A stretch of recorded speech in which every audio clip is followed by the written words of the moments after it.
Assalamualaikum warahmatullahi wabarakatuh. Perkenalkan nama saya Wahyu Pratama, NPM 3520015. Di sini saya akan menjelaskan tentang proses pembuatan dan pemurnian logam non-ferrous. Pertama-tama,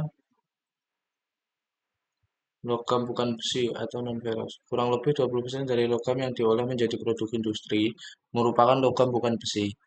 Indonesia merupakan negara penghasil bukan besi meliputi timah putih, tembaga, nikel, aluminium. Jadi logam bukan besi ialah daya tahan terhadap korosi, daya hantar yang baik, dan pengubah bentuk yang mudah. Sifat logam bukan besi.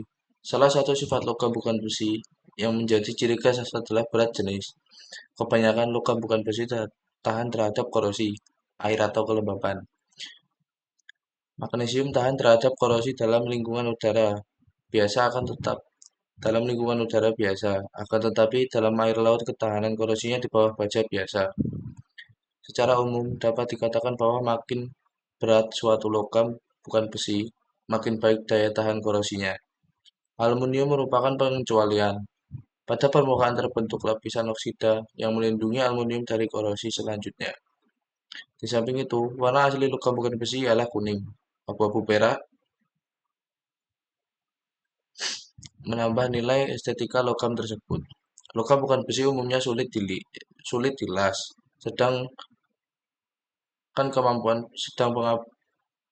sedang kemampuan pengecoran, pemesinan, dan pembentukan berbeda-beda. Peleburan.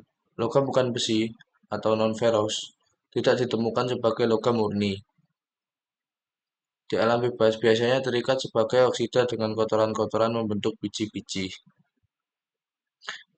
Pembuatan aluminium. Proses Bayer yang dikembangkan oleh Carl Joseph Bayer, seorang ahli kimia berkebangsaan Jerman, biasanya digunakan untuk memperoleh aluminium murni. Bauksit halus yang kering dimasukkan ke dalam pencampur, diolah dengan soda api atau NaOH di bawah pengaruh tekanan dan pada suhu di bawah atas titik didih. NaOH bereaksi dengan bauksit menghasilkan aluminat natrium yang larut. Setelah proses selesai, tekanan dikurangi dan ampas yang terdiri dari oksida besi yang tak larut, silikon, titanium, dan kotoran lainnya ditekan melalui saringan dan dikesampingkan. Cairan yang mengandung alumina dalam bentuk aluminat natrium dipompa ke dalam tangki pengendapan, kemudian dibubuhkan kristal hidroksida aluminium terpisah dari larutan. Hidroksida aluminium kemudian disaring dan dipanaskan sampai mencapai suhu 980 derajat Celcius. Alumina siap dilebur. Logam aluminium dihasilkan melalui proses elektrolisa di mana alumina berubah menjadi oksigen dan aluminium. Alumina murni dilarutkan ke dalam eriolit cair atau natrium aluminium fluorida dalam dapur elektrolit. Arus listrik dialirkan dalam campuran melalui elektroda karbon. Pada saat tertentu, aluminium disadap dari sel dan logam cair tersebut dipindahkan ke dapur penampung untuk dimurnikan atau keperluan panduan. Setelah itu, tuang ke dalam ingot untuk diolah lebih lanjut. Pembuatan magnesium. Magnesium berasal dari air laut. Air laut mengandung 1.300 atau 1 juta bagian magnesium yang direaksikan dengan kapur. Kapur dihasilkan dengan membakar kulit kerang pada 1320 derajat Celcius.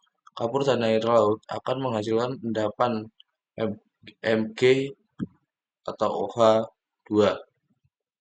Pembuatan tembaga. Tembaga diperoleh dari biji tembaga yang disebut kalkopirit.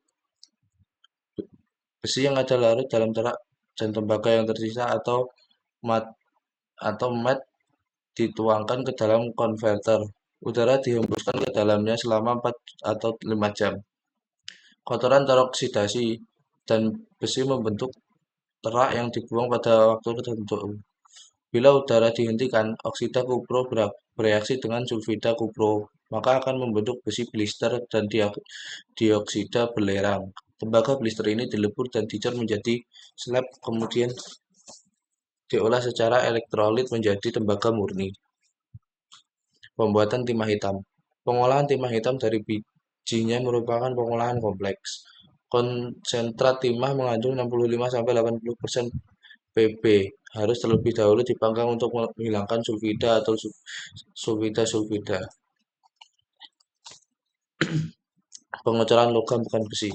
Pengecoran logam bukan besi meliputi tembaga, aluminium, seng, tin, dan timah. Panduan umumnya mengandung pula antimon, fosfor, mangan, nikel, dan silikon dalam jumlah kecil. Cara pengecoran berbeda sedikit dengan pengecoran besi. Kuningan merupakan panduan antar tembaga dan seng dengan kadar seng bervariasi antara 10-40%. Bila kadar seng lebih dari 40%, terjadi penurunan kekuatan dan sewaktu dilepas mudah menguap. Penambahan unsur timah sebesar 0,5-5% dapat meningkatkan kemampuan permesinan. Inilah contoh-contoh logam non-ferrous. Baik, terima kasih dari saya. Wassalamualaikum warahmatullahi wabarakatuh.